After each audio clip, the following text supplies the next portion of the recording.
The seasons began to shift, and the sweltering heat of the dry months gave way to the first rhythmic drumming of the monsoon rains. In the village, Zara's life seemed unchanged to the casual observer, but she was living a double life. By morning, she was the quiet gatherer with the wise eyes. By afternoon, she was a companion to a legend. The lioness, whom Zara had named Asher, meaning life, was no longer the broken creature from beneath the baobab. Her ribs, once prominent and skeletal, were now covered in powerful flowing muscle.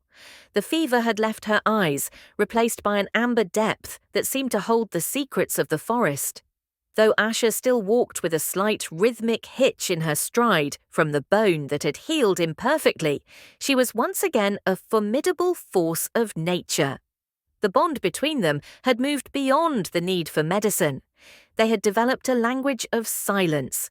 A low chuff from Asher meant, "I am here," and a specific gentle whistle from Zara meant, "The path is safe." Zara would spend hours leaning against the rough bark of the baobab, reading the forest's patterns, while Asher kept watch, her ears twitching at the slightest sound of a distant gazelle or a creeping hyena. The shadow in the trees. But secrets in a small village are like smoke. They eventually find a way to leak through the cracks. Zara's younger brother, Kojo, a boy with restless energy and a mind full of tall tales, had grown suspicious.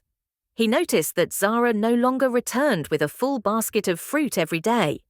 Sometimes she returned with nothing but a peaceful smile, and her clothes often carried the scent of wild musk and crushed acacia leaves, scents that didn't belong to the village outskirts.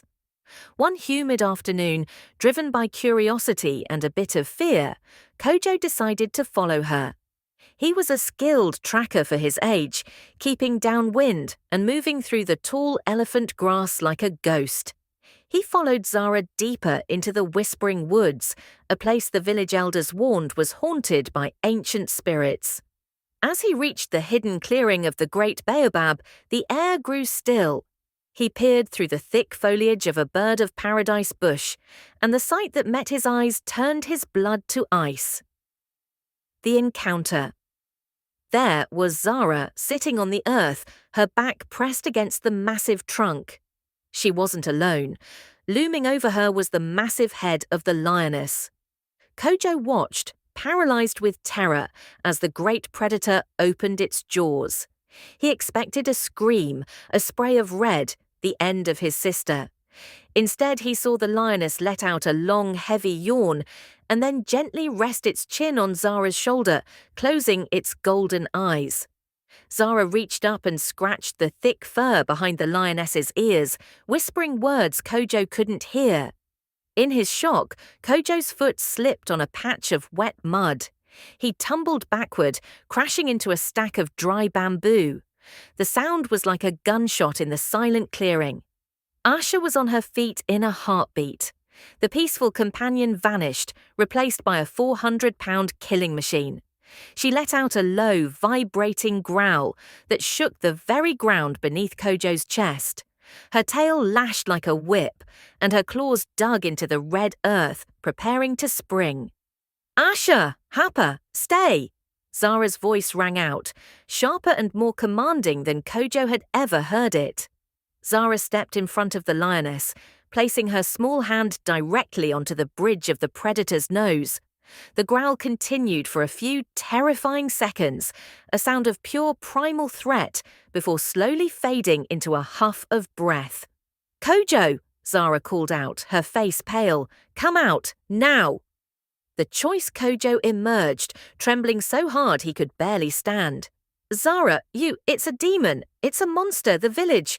If they know—" "She is not a monster, Kojo," Zara said, her voice regaining its warmth but keeping its iron strength.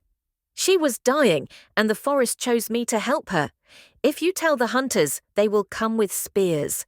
They will kill her, and she will kill many of them before she falls. Is that the blood you want on your hands?" Kojo looked at the lioness. Asha wasn't growling anymore, but she was watching him with a gaze that felt uncomfortably human. For the first time, he saw the scar on her leg, and the way she stood protectively near his sister. "The elders say lions are the shadows of the kings," Kojo whispered. "She is no shadow," Zara replied. "She is a friend. Keep this secret, Kojo, and the forest will protect you. Reveal it, and you bring war to our doorstep." Kojo looked from his sister to the great cat, the weight of the secret settling onto his young shoulders. He didn't know then that the village was already facing a new threat, a pack of rogue hyenas that had been seen circling the livestock, and that the golden shadow of the baobab tree might be the only thing that could save them all.